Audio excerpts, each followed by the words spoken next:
আজকে আমি নিয়ে চলে এসেছি তোমাদের জন্য সম্পূর্ণ একটা নতুন ভিডিও। তো আজকে এই ভিডিওর মাধ্যমে আমি বলবো যে তোমাদের ফোনে যদি সবসময় লোকেশন অন করা অবস্থায় থাকে সেক্ষেত্রে ফোনের ক্ষতি হয় নাকি বা আদার্স কোনো ক্ষতি হয় নাকি সেই নিয়ে আজকের এই ভিডিও। তো তোমরা যারা আমার চ্যানেলে নতুন তারা এখনই চ্যানেলটাকে সাবস্ক্রাইব করে দাও আর ফলো করতে কিন্তু ভুলো না। তো চলো আর দেরি করবো না, ভিডিওটা শুরু করা যাক।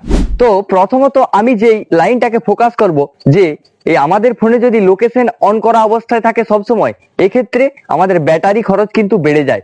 ব্যাটারি খরচ বেড়ে গেলে যে ব্যাপারগুলো হয়ে থাকে, লোকেশন যদি আমাদের ফোনে অন থাকে এক্ষেত্রে ওয়াইফাই, নেটওয়ার্ক আর জিপিএস একসাথে কাজ করে, যার ফলে কিন্তু ব্যাটারি লেভেলটা দ্রুত নিচে নেমে যায়।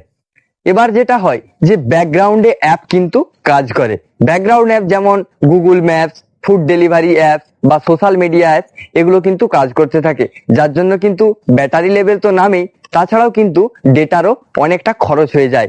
এবারে যে ব্যাপারটা প্রাইভেসির ঝুঁকি, যদি ফোনে যদি সব সময় আমাদের লোকেশনটা অন করা অবস্থায় থাকে সেক্ষেত্রে তুমি কিন্তু দেখবে অনেক সময় আমরা ক্রোমে বা যে কোনো ব্রাউজারে আমরা ওয়েবসাইটে ঢুকি, সেক্ষেত্রে ওয়েবসাইট কিন্তু তোমার সমস্ত চালনকে ধরে নিতে পারে বা হ্যাক করতে পারে, মানে কোথায় যাচ্ছ কি করছো সমস্ত কিছুকে তারা কিন্তু ট্র্যাক করতে পারে। তো আশা করি তোমরা বুঝতে পারলে যে কোন দিকগুলোর দিকে এই লোকেশন অন করা অবস্থায় থাকলে আমাদের ফোনের ক্ষতি হতে পারে। তো এবার আমি এর সমাধান নিয়ে কথা বলবো, এটা কিভাবে সমাধান করে যাবে। না, আমি একটা কথাই বলবো যে অপ্রয়োজনীয় ভাবে কিন্তু তোমরা লোকেশন ইউজ করো না।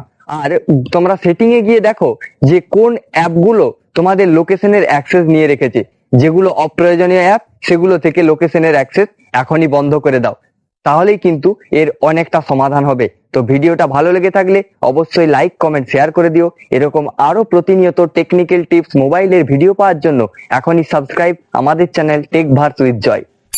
তোমরা কারা সবসময় মোবাইল ফোনে লোকেশন অন করে রাখো অবশ্যই কমেন্ট করে জানাতে ভুলো না কিন্তু।